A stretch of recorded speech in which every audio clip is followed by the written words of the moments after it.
let's start this podcast. We are number two. Number two, that's crazy. Would you like to talk about our highlights for this week with our podcast? Well, definitely. Shout out to everybody that watched the first episode. I think we got close to 70 views? 67 views, surprisingly, in 1 week. It's not bad. That's faster than I've ever gotten with my regular videos that I post on YouTube, and I've been posting, not as frequent, but like I've been posting, and I think the highest I ever gotten was 40, I want to say, so 67 for one video is astounding. It's awesome. It's cool. The amount of responses that like I got just from like family and friends who watched it are just like, oh, it's really cool. Even the amount of people that do want to come on here and actually have a conversation with us. So once we iron out the things between us as far as you guys getting to know us, then we can start bringing in guest people, because there's already a lot of people that are like, dude, I want to come on and talk. I know, about as soon as he told me that, because he just told me that yesterday, that his friends were reaching out to him saying, hey, I want to be on the podcast, and it's just like, that's so crazy, because it's like, it's just the first podcast, and like people already want to be on it, and I guess that's just the luxury of being able to have friends that you probably don't talk to as much, but talk to every now and then, I guess you could say, and that they're still willing to like support. You know who reached out to me that wanted to be on here? You probably might remember him from our old job when we used to work together. Rudy. Oh, yeah. Rudy. AKA the Don. Wow, I haven't seen Rudy in a long time, but I remember he was super chill when I used to work there. Mm-hmm. Yeah, he reached out to me. He was like, dude, he's like, I love what you guys are doing. He's like, at some point you gotta bring me on. And I was like, wow. Without a doubt. I'm like, I know you're an expert in this field as well too. Well, I guess I don't have too many people that I talk to about this stuff, because the only ones I talk to is like my family and like my other best friend.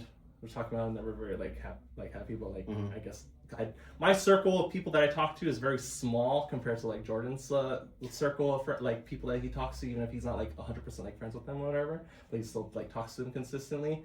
But yeah, I'm like a couple people, but like it was pretty good feedback. Like I was telling my dad about it, and my dad was like even surprised when I told him the number for the views for the first video. And he's like, "What? 67?" I'm like, "Yeah." It's surprising to me too. 6'7". I know. Oh, hey, that's even better. 6'7". But that's so stupid. I hate that. That is dumb, but here we are using it anyways, because that might make us cooler. Oh man. But yeah, and then the only other feedback is pretty much like, you never know until you try. And I feel like I'm still a little nervous with going to the second podcast, but like less nervous because like the success of the first one, I was just super overexcited this whole week. Like I don't know, there was just a shift in like the way my life felt knowing the success of the first video. Oh, definitely. And then also too, we also put out 2 streams, which was crazy. Oh yeah. I know. We stream. We don't have like a schedule of when we want to stream, so we kind of just try to have 2 streams during the week. I think we want to start trying to do it, because I was talking about it. It's like maybe Tuesdays and Thursdays. So like he'll have one slot, and then I'll have the other slot, and it'll be like 2 different games, because we're both playing 2 different things. Yeah. For me right now, I'm not playing. For me, I started playing Isla because I wanted to play that game a while back ago, but I ended up getting sidetracked with a bunch of RE games because of RE9 is coming out, which I'm excited for. And we do have some RE. If for any Resident Evil fans out there, we do have some topic for RE8 because I just finished it yesterday. So looking forward to that. I'm a little nervous about that. That's what makes me a little bit nervous about the podcast, because I've never done reviews. I don't think this is going to be the best review, but I want to at least give some insight of my experience playing with 8, because it was overall an amazing experience playing that game, and I'm excited to see what's to come with the Resident Evil franchise. And yeah, I was playing Isla, so because of the Resident Evil, I started playing Isla because on the stream, because I was like, I don't want to play RE8 on the other channel, so I decided let's just do Isla, which is the game I wanted to play anyways, and that was part of the first stream. And then for the second stream, we did some Arc Raiders. Yeah, that was a lot of fun. When it comes to the streaming stuff, it could either be him playing by himself, or me playing by himself, or us yesterday playing together. I know we were trying to schedule some time to play with like work and life going on. So like yesterday was like the first time we got to play for a few hours together, which was nice. We can cover a little bit more in depth in that later on when we get to that section, as far as like when I was playing by myself and things I experienced for that week. Yeah, because for me, with Arc Raiders, he played a little bit more than this week, because this week I was a little bit more sidetracked with getting clips out, editing the video, doing my own stream, and then just setting up that stream for our new chat for the new channel as well. So pretty much I didn't really play Arc Raiders too much, so I only played yesterday for last week, so I have a couple stories, which is surprising because even though I played a small amount of time, there's still a lot to talk about and just those small experiences, which is great. But you'll probably get some more Arc Raiders talk from our buddy Jordan over here. But yeah, I guess that's how we lead into our opening for Arc Raiders, because like we said, in every single podcast we try to keep it the first section to be talking about just Arc Raiders and talking about our week. And since he had the more experience for this week, let's see his stories from the from Topside. There you go. Topside stories. Topside stories. Ooh, hey, that could be called this. That could be what the segment's called whenever we get to this part. Topside segment. There we go. Topside stories. Topside stories. Yeah. Oh. Yeah, I mean, the couple times I played like by myself without you, like I didn't run into too many problems. I actually ran into some rando who actually ended up wanting to tag along with me and like actually help me out and do some of the quests and stuff. So not sure why. Maybe he was bored, but his name was Nightwolf. That's all I know. I didn't ask for his first name or nothing, but what a mysterious name, Nightwolf. Yeah, he hooked up with me and like started playing, and I was like, this is great. Like we got into maybe a few firefights where people were trying to get our goop from us, and we actually made it out alive, which was nice. Do you think Nightwolf plays Mortal Kombat, and that's where he got the name? I would assume so. If he's named that, he doesn't know that there's a problem with that. I know, right? That'd be very funny if if you did talk to him, and then you'd ask him what his origin of his name was, and then he's just like, oh, I just stumbled across it, and I'll be like, well, I have a story to tell you. Right. It's like when the punk little kids, and they're like, oh, that's the dude from Fortnite. Yeah. No! Master Chief is not from there. No, that's where he got his start. That's where he became big. It was Master Chief, Fortnite. That was always the thing. That's how the Spider-Man's from Fortnite as well. So that's what made him famous. He totally didn't have a story or movies or comics before that. It was Fortnite. Screw that guy. But yeah, no, he ended up helping me out, complete a few quests. He even dropped me some loot, a couple blueprints here and there, which was pretty random, and I appreciate that. We played for maybe like, I want to say 3 hours or so. It was like at the dead of night too. It was like from like 12 to like 3. I think that was like on Thursday.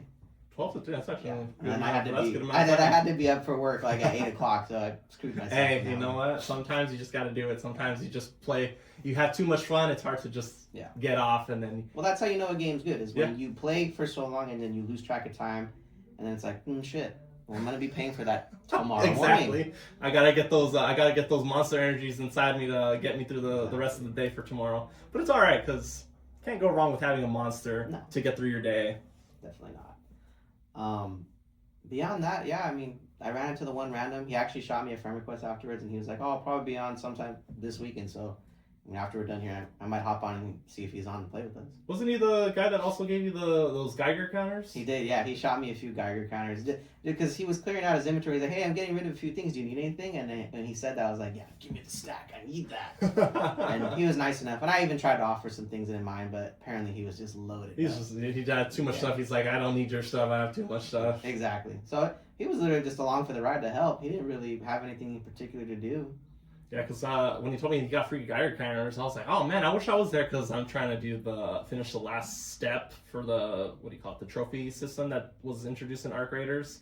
So when I heard that from him, I was like, oh man, I wish I was there. I would have been able to finish everything, and I would have had my full trophy display. I even had one extra to give you too. I know you did give me one extra, so I just have to grind for one more. But I do not want to go back to Stella Montes. That's not like my forte, especially after last week when we were playing, and it wasn't fun until after. You know what? It wasn't fun until I played by myself. So maybe if I want this Geiger counter, maybe I just have to play by myself, and then I feel like I'll have a fun experience. Free loadout. No. Yeah.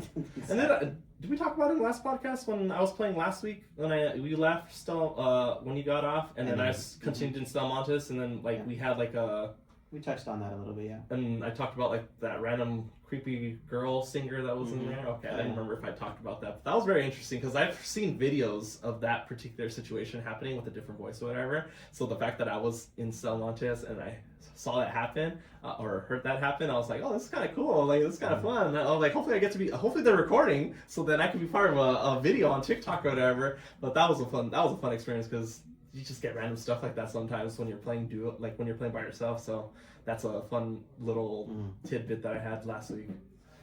And I think any other stories for your Arc Raiders week? No, that was pretty much it. It was actually a really chill week. Nothing really popped off. I mean, when we were playing last night, we had like one encounter with a group of guys. And, Oh yeah. and you know, we saw them picking on some other guys, and they downed them, and then we just kind of stepped in and just took them both out. And luckily, I don't really carry the revives on me, but I did I have know a I stack should on be me. sometimes like yeah, I should be carrying like sometimes I don't want At to least carry one. them because like but I'm like, you know what, I should at least carry one because sometimes you just never know, someone gets Yeah. in a crappy situation and you want to just help them out so then they don't have to like lose all their stuff. But yeah, literally when that situation happened, we literally just spawned and I think it was a brand new game. It was We were like less than 30 seconds. yeah, like less than 30 seconds, and we literally walked maybe like a minute, and then all you hear is gunfire and everything. Flares. Yeah, flares. And then pretty much we ended up seeing the group right over there that was fighting, and we took them out because they already were a little weak. So then we knocked them down, and we saved the other two. We didn't save his buddy, but we saved one. And pretty much it was funny because they were the ones kind of being like jerks and all that stuff to those people. And when we knocked them, they were all like dissing us, like yelling at us, calling us names and everything. It's like, bro, like you're the ones being the jerks in the situation here, and you have the audacity to talk smack to me. Like, come on. But I ended up knocking out one, and then the other one was like, I think he said something, I forget what he said, and then he just surrendered, so I didn't even get to knock him. And then the other guy that we saved, he was like, oh, thank you guys, like, yeah, these guys just randomly jumped us. So I was like, oh, well, we're here. Yeah. And We even told them, I was like, yeah, I don't want to loot your buddies. and you had a defib, huh? Yeah. I did. So you I usually carry a stack of those now, just in case when we get in a fight, I can pick you up quicker.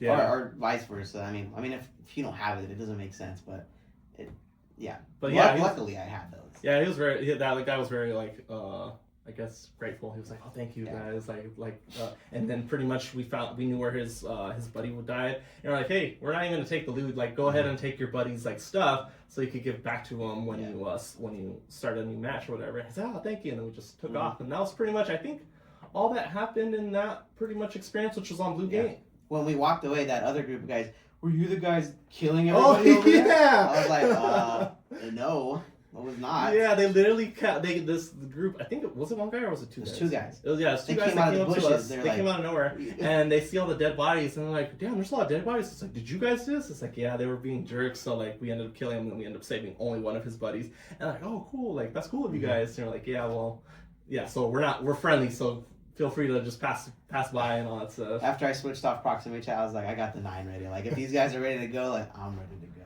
And I think in that same situation, we ended up fighting. Well, we didn't end up fighting. We just were little rats, actually, for the harvester. Because we're like, hey, you know what?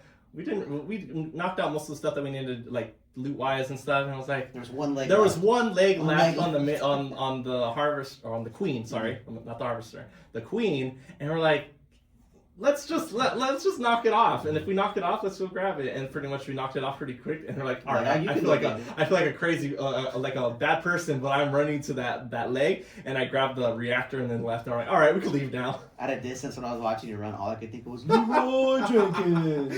Yeah, that was a fun one.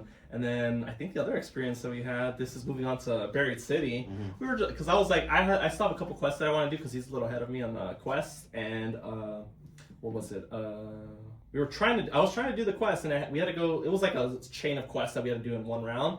And literally, the first mission first time we load up into Buried City. As soon as we spawn, I think we get to like the rooftops, and there's already people shooting at us. They didn't kill us, but they started shooting at us, and we're like, oh my, like. That was when we hopped on the freeway.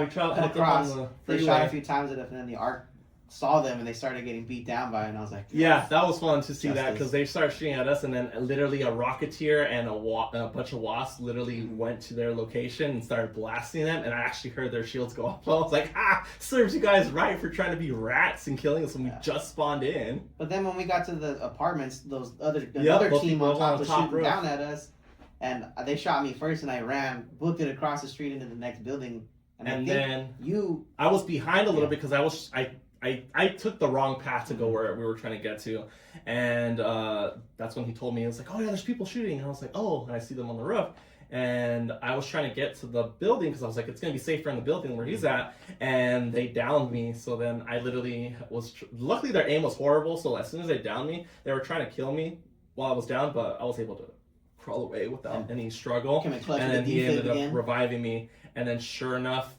we ended up going to another building. And then there was another team that was in the lower area on the ground level, and they started shooting at us. And we're like, oh my gosh, like literally over there on the roofs, over here and over there. And then we ended up camping in a building for a little bit, and then it was so fun because as we were camping in the building, the team that was on the roof ended up fighting the guys that were shooting at us just right there. And yeah, there was just a big old firefight. They were all going down, and I'm like, well, I guess while they're distracted, let's just get out of here. And pretty much, did we both escape? We did, or was that the one where Hatch I only escaped? No, Hatch Q, we got out. Oh, When we yeah. went back in for the second time, that's when we spawned in on the same side across the Yep, map. same crappy spawn when we're trying to get to the apartments. Less than 1 minute in, I'm shooting an arc just to shoot it, and then a team starts shooting at me, and they chased us into the building, and they got me. Yeah, they killed him, and then I was just And like, you got out. I forget what I was gonna do. I think I was trying to find him, like to get like any stuff and all this stuff. But he's like, and I was like, you know what? I'm just gonna leave because they already were shooting at me. But then they lost track of me, and then I was like, all right, I'm just gonna take. I had a hatch key luckily at that point, so then I was able to just go the long ways to like the furthest hatch and then escape. But I was like, oh my gosh, like this is so dumb. Like I'm just trying to do a quest, and these people keep on ruining it for us. And then I think sure enough I think that's when he got off, huh? Yeah, I was like, I'm done with this shit. I'm out. I'm out. Yeah. And pretty much then I ended up, that's what, and all this happened on stream, which was the second stream that we had for the week. And he got off, and then I was like, you know what, because we were only like 2 hours into the stream, so I kind of feel, when it's like less than 2 hours, for me, I feel kind of weird not streaming past 2 hours. Like I feel like if it's anything less than that, it's just weird for me for whatever reason. And I ended up saying, I was like, oh, so I ended up getting close to the 2 hour mark, and then I was like, let me go do this quick mission, because I'm like, maybe I'll have better luck when I do like solos. And sure enough, I did have luck with the solos. Literally, no one was firing at me. I was able to do the quest quick and easy and everything. And yeah, we ended up passing the 2 hour mark, and then we ended up streaming for like 4 hours total. So I was like, ooh, I like those numbers more. So we have there's a 4 hour stream on the channel. So if you want to watch what we just talked about, you can go onto YouTube, and it's going to be in the live section. And pretty much all the lives that we do from here on will be put into that section, so it's easy to find the stream. So in case you missed it, you can watch it there. And yeah, that was pretty much that. We'll post the link on our page. Just that too. To make it much easier for you to find it instead of just saying, "Go look at our YouTube." Or also too, I can edit it into the clip, this part of the video, and edit like a little text box or something that's saying like our names like this. Right here. There you go. Right here. Click You'll see our name right here.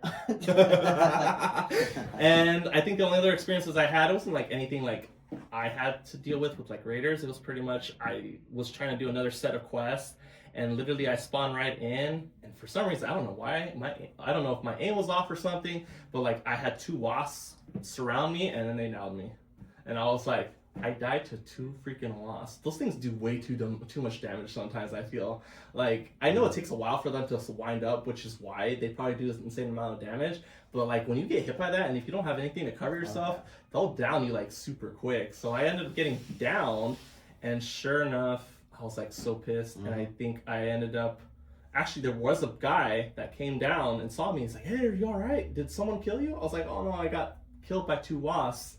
And he's like, "Oh, like I'm sorry, I don't have a defib."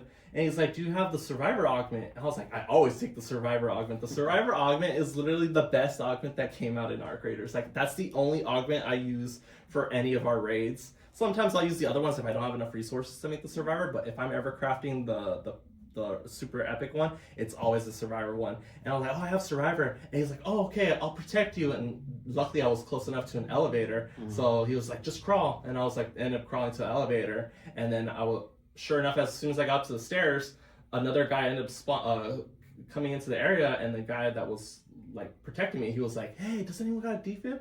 And the guy, sure enough, he was like, "Yeah, I got a defib." And then they ended up defibbing me. I was like, "Oh, cool, I can go do my quest now." And that's pretty much what I ended up doing. So that's cool. Like that's so crazy, the different experiences you get when we play duos and then when we play like solos. It's totally a different like beast in itself. Yeah.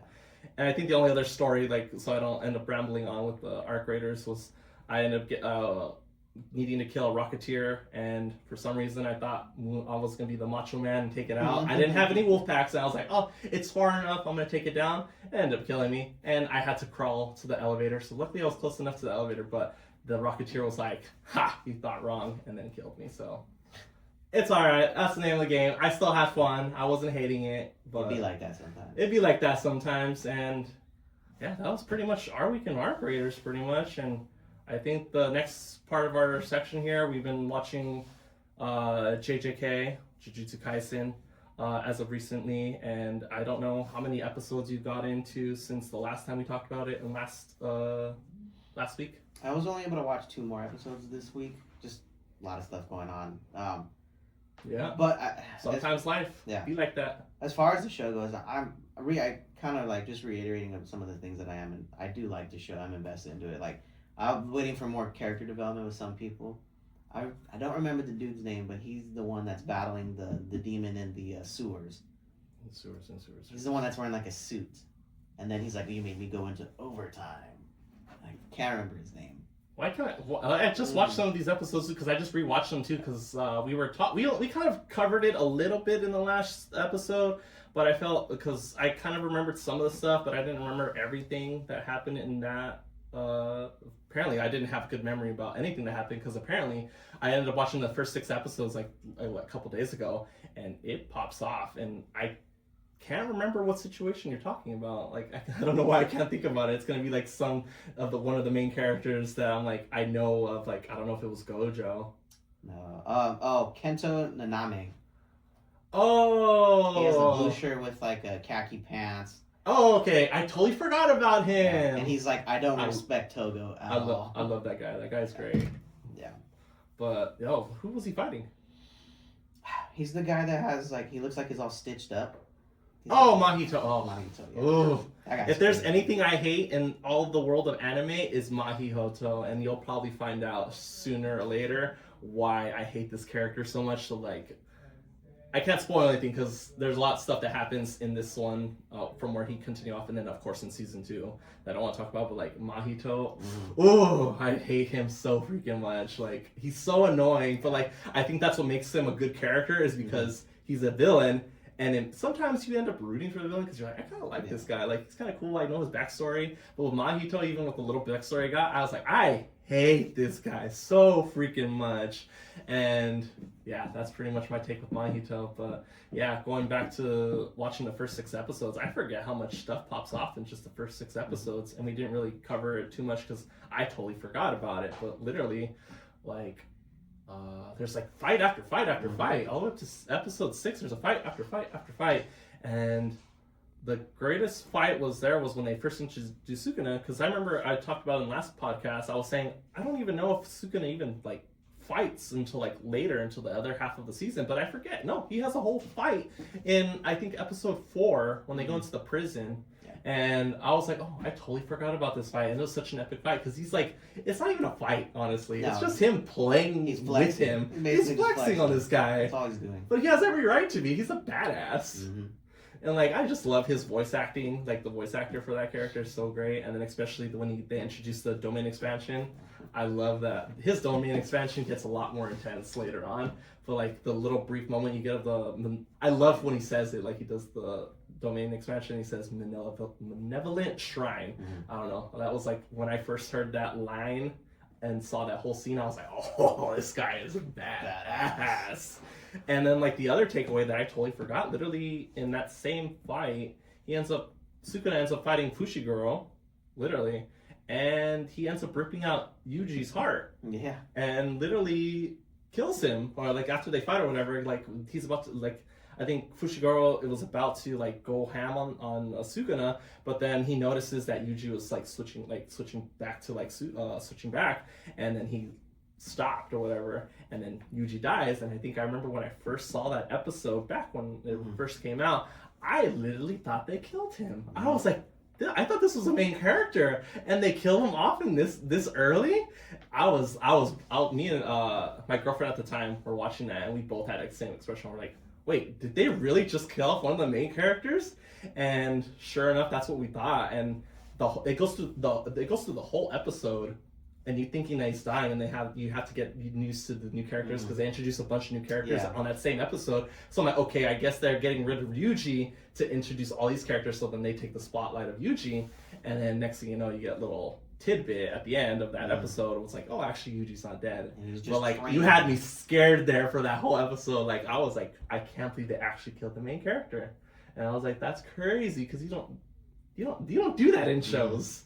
Like, so, if I remember correctly, in that they had him on the slab, pretty much in the morgue, and he just kind of Undertaker raises himself up from the slab, and he's like, "What's going on?" After he makes that deal with Sukuna, which even to the point where I've got into, he still hasn't used that deal that he made with Yuji. So pretty sure it's gonna play something into like the super later seasons. But pretty much the whole deal was if they switch and Sukuna takes over, every time he says extension, he gets to stay longer in Yuji's body or whatever. So I'm like, that's going to definitely play into part. And then he has no recollection of whatever. Yeah, no recollection. And I think I like that Yuji did speak up a little bit. And he was like, I'm not going to agree to that. And then he's like, okay, I won't kill anyone or hurt anyone that you care about in those times that I extend. And then that's when he makes the deal with them. And then, of course, Yuji doesn't remember it. And that's when he comes back from the dead. And then I was like, oh, they actually did bring him back. But that was actually really awesome to see that.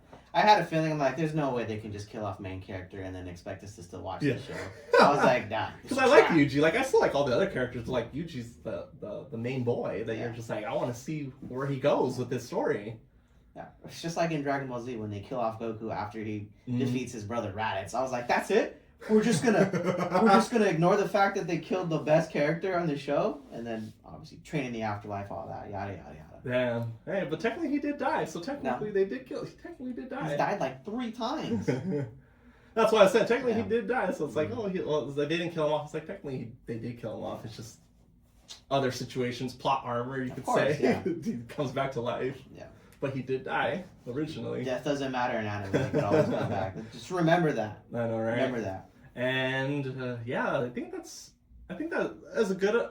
I think we've covered up a little bit more in depth about like Jujutsu Kaisen, especially if you only watched like 2 episodes after where we continue off last podcast. So I'm pretty sure in upcoming, maybe the next podcast, we'll be able to talk about the full season of 1 and see like our takeaways, what we like, how's the pacing throughout the whole season. So definitely you're gonna see some more JJK because also too there's 2 more seasons that he has to watch. So we still have you're gonna see tons of talk about JJK for who knows how many podcasts. I'm gonna need a binge day where I have to turn my phone off and just watch. But definitely, I am excited for him to get to season 2. Season 2 is peak. It's so good. I've only watched the first 3 episodes of the new season, and it's been pretty good. But like 2 is just season 2. There's just something about it.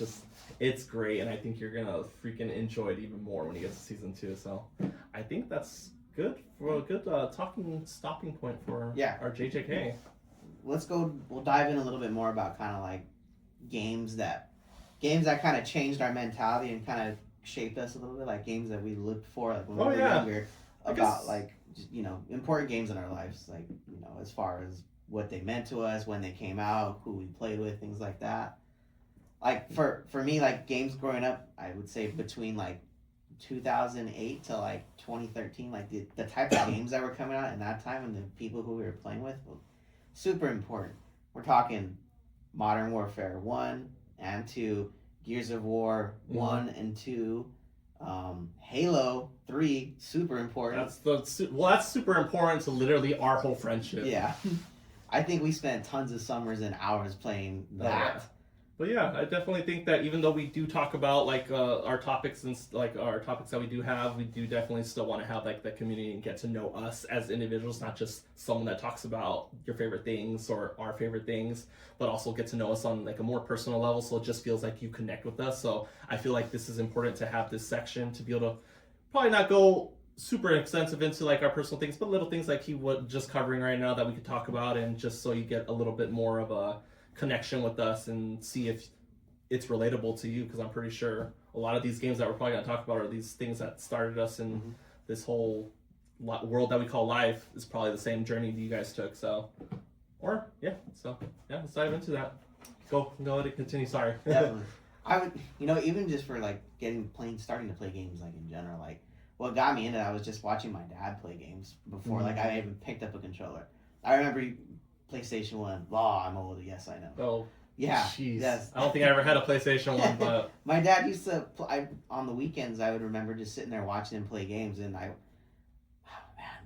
just watching him playing like one day I'll get there and I'll be able to play like that. And I remember growing up, we always used to play games together. Once I started playing, like, we played together against each other, and then that's a rivalry that will last a lifetime between me and my dad. We're very competitive people.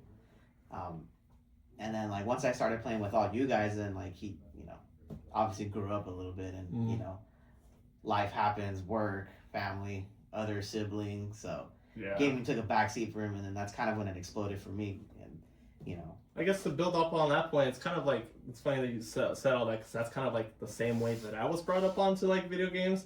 But I think the only slight difference with Jordan is that my mom, actually both my parents were very big gamers, so they played tons of games growing up, like as I was growing up, and pretty much they used to spend, not hours, but like they used to spend quality time playing video games, and I always liked seeing that. Even if I didn't know what game they were playing 100%, like it was fun seeing them just play together and see them invested into games. And I think that's what I didn't really get me into gaming at that point, but it was fun to see. I think what actually got me into gaming, I think it was until like so I was like 6 or 7 when I went to, it was a birthday party, not birthday party, but it was my birthday, and we went to Universal Studios, and pretty much before we headed to Universal Studios, they're like, hey, we have a gift for you. I was like, ooh, I'm excited to see what it was. And pretty much my first gift for that birthday was a Game Boy Color. A Game Boy Color was what they got me, and it came with Pokemon Crystal. It wasn't just a Game Boy and just like some like basic game. It was Pokemon Crystal, and pretty much I was so I was so excited when I saw that, because one, I didn't really know too much what Pokemon was. I kind of just only watched a couple because of the show. But I wasn't too familiar with Pokemon, and Crystal was the first Pokemon game that I ever got, and it was my Game Boy Color, and we were going to Universal Studios, and literally because I was so excited about that, I was like, we don't have to go to Universal Studios. I just want to stay.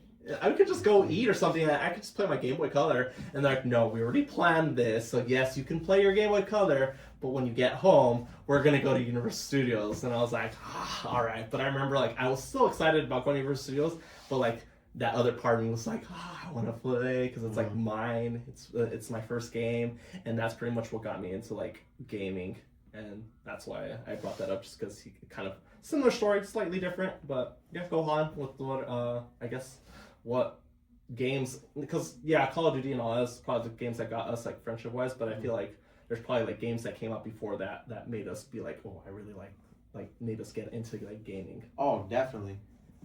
I used to be a PlayStation boy from like 1 to 2 to 3. Okay. And it wasn't until I think it was my dad, he brought home an original Xbox console back when it was still kind of popular, and I didn't know too much about it, and he was just like, oh, one of my friends, I bought this on my friends, he's like, wanted to see if he wanted to play a few games on there, and the first game that I found that was on there was Halo Combat Evolved, the very first one. Wow, that was one of your very first games that you ever played? Or no, well, you played games before that, but that's what made that shift to Xbox. Okay.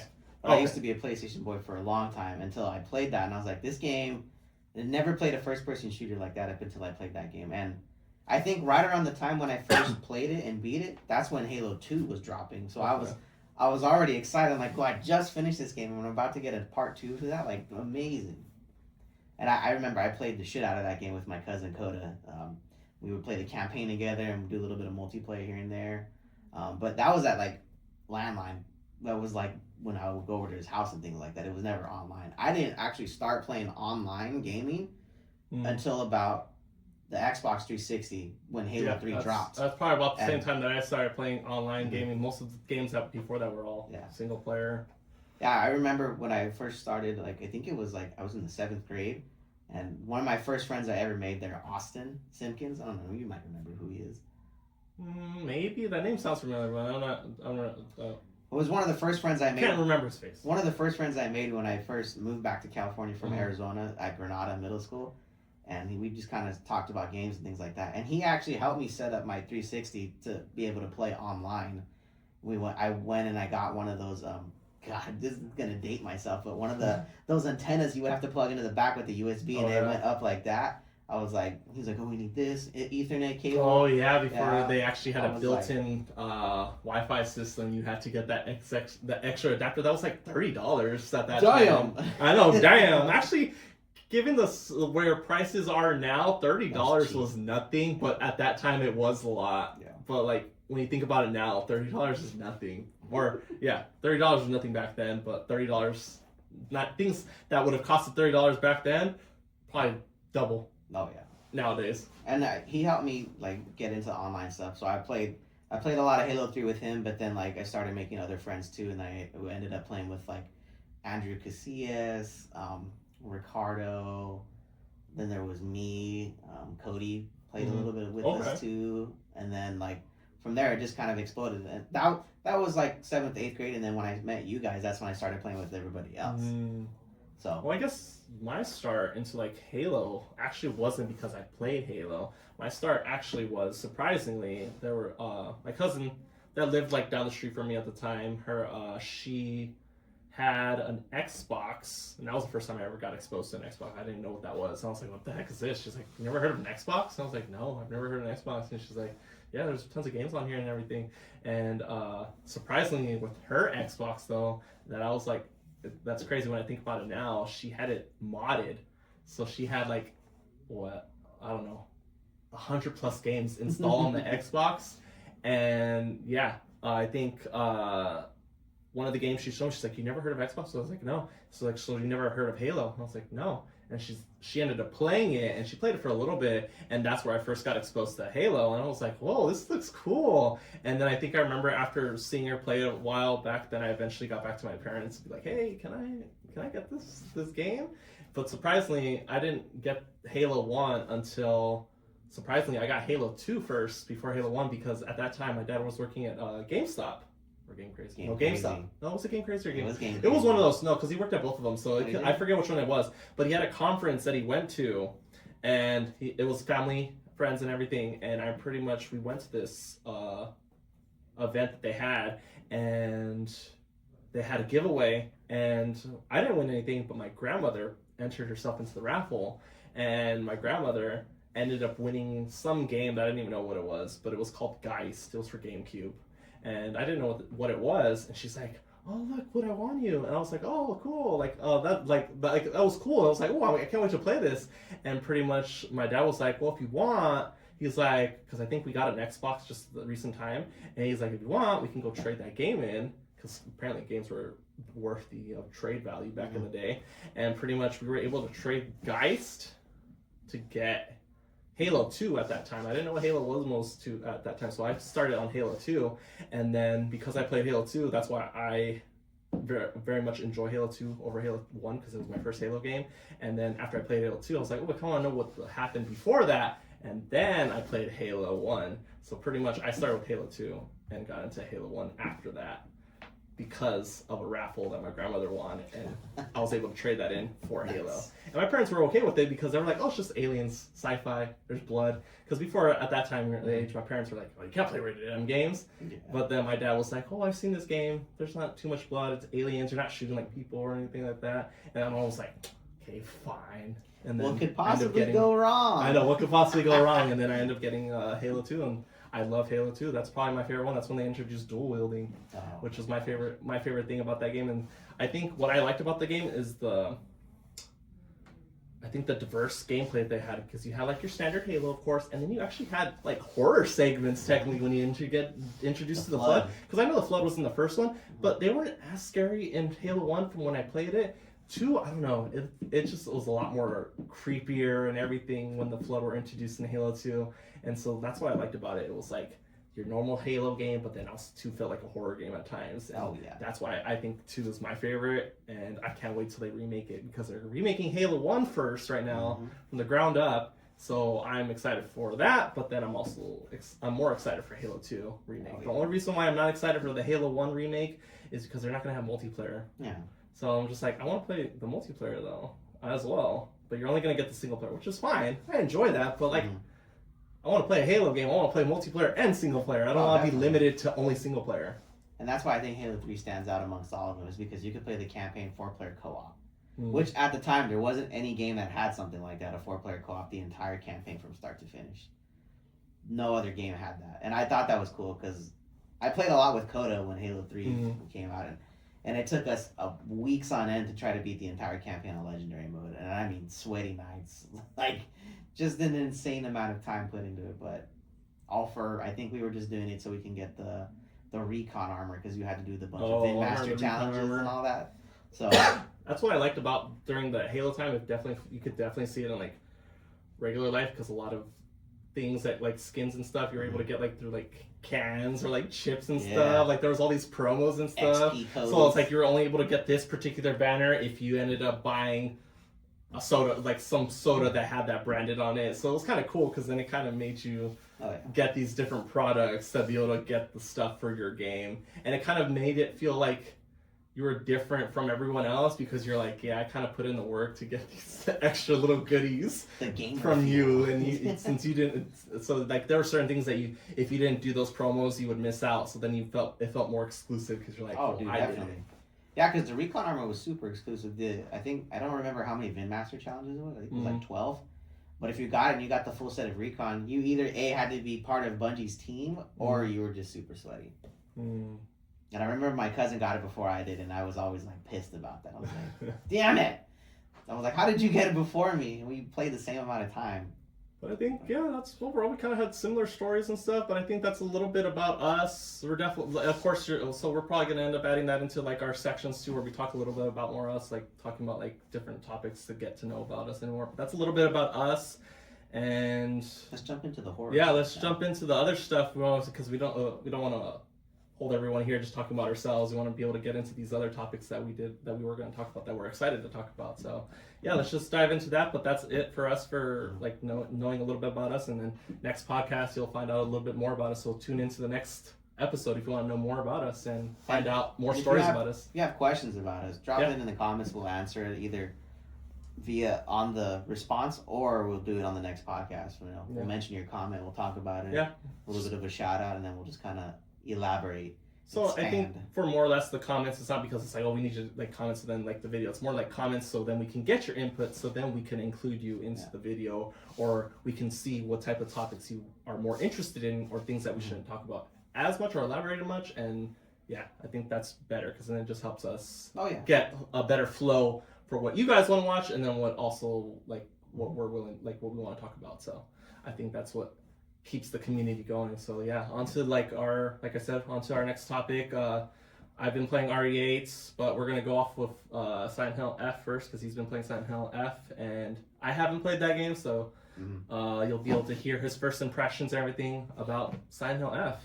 Yeah, I know. Normally when it comes to games, sometimes we share it. Like if I get the physical copy, like. I think when I first got Silent Hill 2, after I beat it, I was like, hey, you could... Oh, yeah. That's the beauty of physical copies. Yeah. Sometimes when you think about it, you're like, I like digital, but like sometimes physical copies are cool because then it's like, my buddy didn't get to play it. Here you go. I like to firmly hold it in my hands. Yeah, that too. And it's just something special being able to have the game, especially if it's like a game that you're super excited about, to be able to just hold in your hand. Oh, definitely. But go on to your what are we thinking about Silent Hill F? Because I know you haven't finished it yet, but I know you've played a good probably halfway through it. I think I'm like 16 hours into it. Damn, 16 hours and you're still not done with it? Well, compared to Silent Hill 2, it took me a total of 45 hours to beat it. Wow. And that's me playing and not dying a bunch. There's just so much stuff to do and explore because I think in Silent Hill 2 there's 8 different endings that you could do. So I've gone through maybe 1 or 2, but there's still other ways to do it, but it requires so much time. But my first run for that one was about 45 hours. So 16 hours for Silent Hill F, I'm barely scratching the surface. Barely scratching the surface. And what the difference with I can go into the games and try to take every single element of the game, but sometimes I don't do that and I kind of skip over that and I just want to get to the next part of the story because I more want to see where the story's going. But with Jordan, it's a different story. He wants to travel and adventure into every nook and cranny to find any little secrets or special items that you wouldn't know about. So we're kind of different in that aspect. Anything to give me an edge over the enemy for sure. Yeah. Especially when you need health in those games, it's important to search every drawer from top to bottom because there's times when you're cornered and you're just one thing I will say about the storyline of it, it's great for the Japanese culture of horror. it incorporates a lot of things from like their culture as far as like the oni, the demons and like spirits and Like things. Grudge, like I think, is also like another big Japan part of that Japanese horror movie classics. The enemies freak me out because they make like a clicking noise, almost like a. And they look like mannequins that have been cut up and put together, and it gives off a really chill vibe down your spine. I think I've tuned into the stream and I've heard those noises, so I'm a little familiar with how those sounds are. And it's like, if I was playing, it's not as scary when I'm like watching the stream, but like if I was there, I feel like I'd be like, oh, ah. Because when you're playing with the headphones on, everything just sounds like it's behind you. So going through it, the story so far, it's starting to build a little bit more. Like obviously we're getting to know about the main character a little bit more. Mm-hmm. It is like, oddly enough, it is a female character instead of a typical like a dude. Don't know too much about her. I just, from what I understand, I know she's like the oddball out of the family. She had an older sister that was loved, very much appreciated, and she's kind of like the ugly stepchild, even though she's not. But it's just like she's not being shown the same kind of love that her other sister got. So there's a lot of resentment, and in that game, I'm starting to see like all those themes put into those atmospheres. All the other characters that she's associated with, like her friends, like some of them are like actually her friends, and some of them are just like, oh, I hate her, but like they won't say it to your face. So there's a lot of like backstabbing, like talk about this main character, and I'm just like, as far as I know, I don't know too much about her based on playing with her. Like, I'm pretty sure that's gonna be the grand finale where you're gonna all the pieces are just gonna be like, wow, because her sister remarries and leaves. Or she not remarries, but she gets married and she leaves town. They live in like a small little town in Japan somewhere. It's like not near in the mountains somewhere, so it's kind of far from main territories like like cities and things like that. So you're just kind of going about your business, exploring town a little bit, and then in typical Silent Hill fashion, just a cloud of like darkness just kind of flows over the city, like the fog, and then just things start to happen. And I mean, you're just kind of running the first couple like minutes of it, just trying to escape whatever's happening, and then things start to settle, and it's kind of like you're exploring, and then you start bumping into the enemies around the corners. And one thing they added in this game that I'm not a fan of, but it does add to like that, you got to pick and choose your battles, is that your weapons have durability. Okay. So if I love the good old durability, because that was very reminiscent from like Silent Hill 4. So it's very interesting that they brought back that durability mechanic. Last time I saw it was in Resident Evil 4. And also too, like I guess like save for time if you want, we can also sorry for the little cut, but like we can extend it if we want, because we still have some stuff that we want to talk about. True. I'll keep it short and then we can cover it in the next one. I mean, as soon as I'm done with this, we'll just cover on your side of it. Oh, okay. No, I'm not saying. I'm just saying if you wanted to, we can also extend this if we wanted to. Extend this stream in case, because we still have like 2 more topics that we wanted to talk about, that we wanted to cover. Let's see how much we could get in within this little time frame that we got, but don't rush. Oh, I'm not gonna rush it. So like as far as like I hate the weapons that the durability. You could repair them, yes, but like obviously you got to find the toolkits to repair it. So that's a bit of a hassle. And I'm the type of person that I want to beat the crap out of every enemy that I see, but you can't do that in this game from what I'm understanding. And there's no guns. I don't know. It's all melee. It is all melee, and I don't know what time period it's in. I mean, I know it's just some small town away from like mainland, but it looked like it still could be in modern times. They're just kind of like away from tech. Maybe they're not in a probably maybe like early 2000s, probably. Maybe I would safe to say like early or late 80s. I would say 80s. Late 80s. I mean, it seems very classic. Like the technology they have there is very rudimentary, basic. But I know the lifestyle out there is very simple. None of that extra stuff.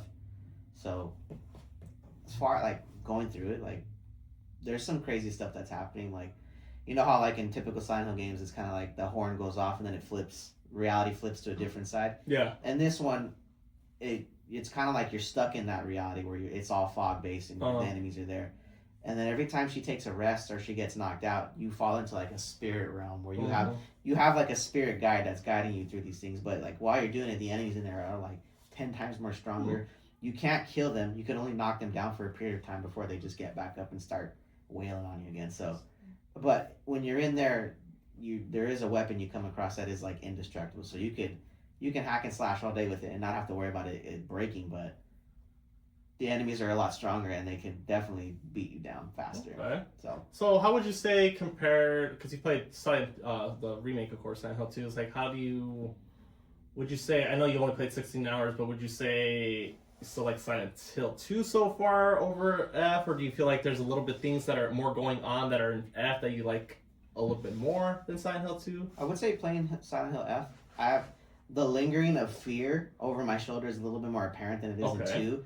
In 2, like, there are some scary moments. It's not always like that, but, like, when it does come up and you find things that are very, like, creepy and repulsive, you're just kind of like, ugh. Yeah, like I get it, because I played Silent Hill 2 and I had like jump scares here and there, but like other than that, like I didn't feel too spooked out during the game. It was just kind of like, oh, like Yeah. when as soon as you see that thing, you're like, I want to beat you down after Yeah, you scaring me exactly. like that. I have that more, I feel like, aggressive mentality going into Silent Hill 2. Yeah, and having guns and stuff makes Yeah. it easier to do that. You don't even have to get close to the people. But in this game, it's all hand-to-hand combat so far, and there's been some enemies where I'm just like, I don't think I got the resources to take that thing out, because I can only repair this pipe so much. So you have to like pick and choose your battles pretty much. So I Correct. guess that adds to like the suspense of Silent Hill F over like Silent Hill 2, because I feel like I never had to worry about running out of bullets. I feel like I No. was always Yeah. I always had bullets. But it depends on the difficulty you play on, because if you're playing Yeah. like easy and like medium, I like played the medium. there's an abundance of ammunition, but like get into the further difficulties, that's where it's like you got to run more than you can shoot. So like, even if you do search things that normally would have ammo, like you won't find it there. Yeah. This game, it's kind of like hit and miss as far as like weapons, because when you break your weapons and you have nothing, you have to kind of run around and roam until you find something. And there's cheap weapons, there's mid tier weapons, and there's like really durable weapons that pack a heavy punch. Like I think the most heaviest weapon I have now is like a sledgehammer. It hits hard. Nice. It hits hard, but it's super slow. I bet. The action is super slow, so it leaves yourself open for that initial hit. Mm. But if you land that first hit, it stuns the enemies, and then you could just kind of wail on them and knock them out. So everything's Nice. It's a timing thing for that game, I would say, when it comes to fighting enemies. Okay. Resources for healing are kind of scarce. Okay. A Yeah. little I bit think more I scared. saw that a little bit going on when I've like watched your streams. You're just like, I think someone like an enemy ended up attacking you, and you're Yeah. like, I think you only had like one heal, Yeah. and you're like, ha. It's pretty much screwed. Yeah. And then they did add a new mechanic where it's kind of like Omnimora is what they called it, and it's basically like extra abilities. Perks? You can, perks. Call of Duty perks. Yeah, Call of Duty perks you can give to yourself. So like and right now I only have 3 slots for it, but you find like items that you would pretty much like in their culture, like offering things up like at a shrine. Uh-huh. You do that, and it has a value to it, so it gives you kind of like a currency to buy these Omnimora slots and or whatever the little piece of wood is on the other side to tell you like a description of what it says. Like one will give you more stamina, one will give you more health, things like that. So finding items to give at save points and give it up for offering will grant you currency to either buy new abilities or extra slots, because right now when you start you only have 1 slot, but I was able to scrounge up enough stuff to have 3 slots, because I do have extra perks that are just kind of sitting there, and I kind of rotate them here and there. Eventually, once I stream that, everybody will get an opportunity to kind of see like the stack that I have to go through. So what I have now is kind of geared towards more agility, stamina, and like health. I think if you want to catch his stream, which like he said, he'll be streaming Silent Hill F. I think you could catch that stream on Thursday. I want to say that you would probably end up streaming that. So pretty much, since we're doing the 2 slots, he's going to do the Thursday one, and then Tuesday I will be streaming. So then we'll be continuing on with Isla. So that game was very fun. And I think when I get more into the game, then you're definitely going to probably hear my thoughts and initial probably small review of that game. When I get to finishing it. So I think, Anything else you wanted to add for your Silent Hill F experience? So far it's a great game. I mean, dude, I love single player horror games. Like it's my thing if I'm not playing online with you. Like I love to just block everything out, headphones on, lights off, volume cranked to the max, and just immerse myself in the horror. Like if I could feel a little bit scared when I'm playing games, like I know it's a good game. I feel like that. I feel like a lot of games that I've been wanting to play a lot more are like survival horror, like falls that like third person, Silent Hill, Resident Evil 4, and playing like Chronos, which you didn't play, but then I played too. Like I want to play a lot more of those types of games. Like I've just been trying to find more games that are in that, because that's just, I don't know, there's something fun about it. You get to the action, but you still get the horror and creepy aspect of it, and then you get like the cool upgrade system, so then when you upgrade your stuff, you just feel like a freaking badass, especially like I feel like Dead Space does a perfect job of that. That one of my favorite horror games, space horror games ever. And the fact that they remade it for PS5 is phenomenal. Graphically speaking, they kept everything or they story wise they changed it a little bit, which I do appreciate because Mm-hmm. there were some things that I didn't like about it the first time around that they tweaked this time, and then graphically speaking, like just Oof. amazing, beautiful graphics, and the playthrough just felt great. I guess speaking about like horror games, pretty much I recently, like 2 days ago, finished Resident Evil 8, and oh man, I was not expecting how good this game was going to be. Pretty much because I came off of 7, of course, and 7, I enjoyed 7. There was things that I wish they were different. It definitely felt like a little bit slower, but it gave you that old horror classic feel. And I think with 8, they just kind of revamped that whole system and just made it better. And because the thing that I missed in 7 was the upgrade system, because I also came off of Resident Evil 4, and you get to upgrade your guns, get to make them stronger, you're spending money, you're finding treasures and all that stuff, and that's what I was missing from 4 going into 7. So when I got back into 8, it literally feels like they crafted it to be a mix of 7 and 4, and I think that was like the beauty of that game, and it was just like better. And then also too, Ethan Winters, even though there's only 2 games with him in it, I don't know. I think he just kind of stands out as his own character now, even though it's not as popular as all the other big characters that are in the Resident Evil, because there's tons of characters in the Resident Evil franchise that are super big. But I think Ethan Winters is pretty up there in as protagonist. He's like pretty much everything that he's doing is because he's like the dad. So he's like, I'm doing it for my family. So pretty much I feel like all these other people have like reasons to do it because they're like in the police force, they're part of an organization and all that stuff, and Ethan was just like, I just want to protect my family, and that's all I care about. So like he'll do whatever he has to do to make sure that they're safe, and that's his first priority. And I think that's what makes him more relatable than like the other characters. Yeah, I was just gonna say that. The characters are feel very fictional, very like extra, your boy, and all like extra all that stuff. Ethan, he just seems like a very, like they say, is a very grounded character in getting to find his reasonings for doing stuff. He's not doing it because he's a cop or anything. He's doing it because I'm a good dad, and that's my favorite part about it. And just also to the story, which is a lot better in this game. I definitely feel like I enjoyed it. 7 had a good story. There were some good little moments, but 8, it just took off. Like the story was cool. You got to fight. It kind of felt very Dark Souls because you had to fight like 4 big lords, which is like in Dark Souls, the first one, you had to fight 4 big lords to get to like the main boss, and that's what it felt like. So they took some aspects from that. I'm not saying it's a Dark Souls game, but pretty much it took those aspects and put it into this game and just made it overall a really good story. Just getting to see the continuation of his character, and then getting to see Chris. Chris makes a guest appearance in that game, which is very cool. So you do get some of the tie-in to like the regular canon, which this game is canon, but you get to see a popular character in this particular game. Doesn't he roll up in a copter with stars and he drops down? He has BSA agents, but he's he drops you that hand cannon, right? It's his own operative. So he's like working outside of the BSA, but they're people that used to work in the BSA, but now he has his own team doing his own thing, pretty much. And pretty much like the whole mystery of that whole game, when Chris first gets introduced, I didn't like him because I was like, I didn't understand his motivation in 8. I was like, this guy seems like a jerk, and I like Chris, and I was like, I did not like him at all. And I think Chris, as you get to the story, then when you get to the end, you're like, okay, all right, Chris he's not that bad. I understand why he did it. And overall, it's just, that game got me emotional, got me scared. There was like a section that really got me scared. Like there was like a baby that was following you, and you had to hide. And that was probably my least favorite part of the whole game. But other than that, I think it was a blast. I know this review is probably going to be a little short, but honestly, overall, game was great. It got me emotional. I didn't tear up, but I got a little heavy-hearted towards the end, especially. I don't want to spoil it, especially since you haven't played it yet. But I don't want to spoil it. But pretty much the emotion that comes out at the end of this game is just so... Oh, it's so good. So that's what I feel like. 7 was good, but it was missing all this extra stuff that they gave you in 8. And I'm excited to see what 9 is, because I feel like 9 is going to be... It's not going to be the end. They said they're going to definitely do more stories, but I definitely feel like 9 is going to be the lead up to like the end game of the Resident Evil canon that we know. And then you're going to get a new set of Resident Evil games that follow a totally different arc.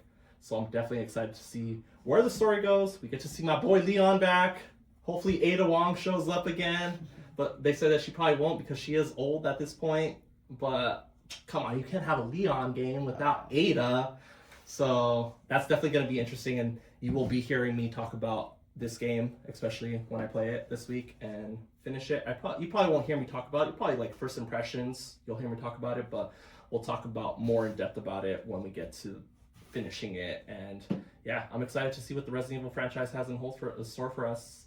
And I think as we're going into this, I know this review felt maybe a little short, but I think we're going to go into like our outro pretty much, just letting everyone know we appreciate all the support that we've had for the first video. I'm excited to see what we're gonna get for this one. If any, and if it's slightly lower, like it doesn't matter. The fact that people are watching it is all that I care. Like even if we have like 2 viewers, that's all I would care about. It doesn't matter to me. I just want to know that people are watching it and enjoying it. And if we do see comments and stuff, we want to be able to take those comments and build that community to be able to make this a show for us, but then a show for you guys that you guys would want to watch. And I guess you can throw in any last thoughts? Oh yeah, I mean, like obviously we're doing this for our own fun and enjoyment, but like to bring everybody along with us on this journey, just to kind of see where it goes from here.